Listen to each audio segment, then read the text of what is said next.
Well, hey folks, thanks for checking out the 6 habits of groups that actually learn. And the habit for this video is discuss specifically.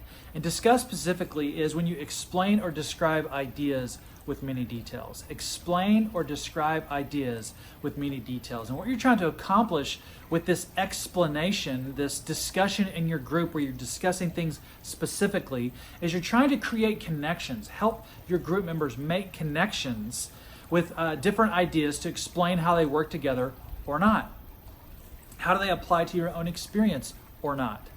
And a great example of how you discuss specifically, because it can be kind of misleading, because when you see that, discuss specifically, I guess that just means discuss things individually or with great detail. And that's not exactly what this means. What this means is we're wanting to take a construct, a problem, a virtue, something you read in the text or talk about as a group, and you want to understand that there has different sides to those constructs, those ideas, that text, whatever it is for you. You want to realize that there's multifaceted components out there that have to be addressed. And so discussing specifically means let's go through and specifically discuss how all of these things are connected together and how they're not connected together. So an example would be, let's say your group is discussing what it means to walk in the Spirit. Now that's a pretty abstract concept when it comes to the text. Paul talks about walking in the Spirit, staying connected to the vine is also in there in John 15.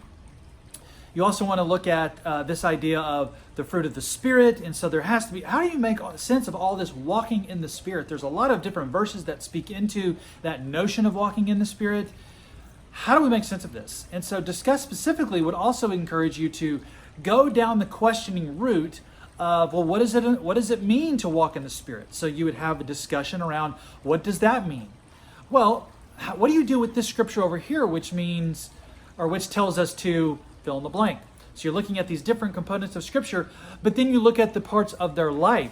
You know, Josh, it seems like you keep bringing up in group this pattern of behavior where you're struggling to treat your wife with respect or speak to your kids in a loving and uplifting way. It seems like that's something that's tripping you up every day. What do you think is the dissonance there between walking in the Spirit and you loving your wife, or you raising your children in a way that honors God? Where's the disconnect there? That's discussing specifically. It's fine-tuning the differences of saying, look, Scripture teaches we should walk in the Spirit, and that looks like A, B, and C. My behavior is incompatible with that. That looks like A, B, C. How do you reconcile those two things? Well, we understand that people, their actual biological, makeup, it can help us in this area. And so discussing specifically will yield a conversation that can help make sense of how you reconcile those two things. We know from the science, we know from research that people's mental frameworks are all very different, and they are comprised of a variety of life experiences and learning experiences that they have in school, they have in the real world with trial and error. We know that those memory traces, those mental frameworks that have occurred in people get retrieved back up into our kind of operating system of our mind, that frontal cortex, and that plays a great deal into how I treat my wife, how I raise my children. So that's a component that has to be discussed. So this discuss specifically is, again, taking all the different components of a construct, an idea, a scripture, and discussing those, and then looking for the connections of how they connect or how they don't connect. What is the dissonance that's keeping them from connecting? So if you practice this in your group, if you make this a habit in your group, you will have productive discussions. You may have disruptive discussions. But if you discuss specifically, your group members over time will learn. See you next time.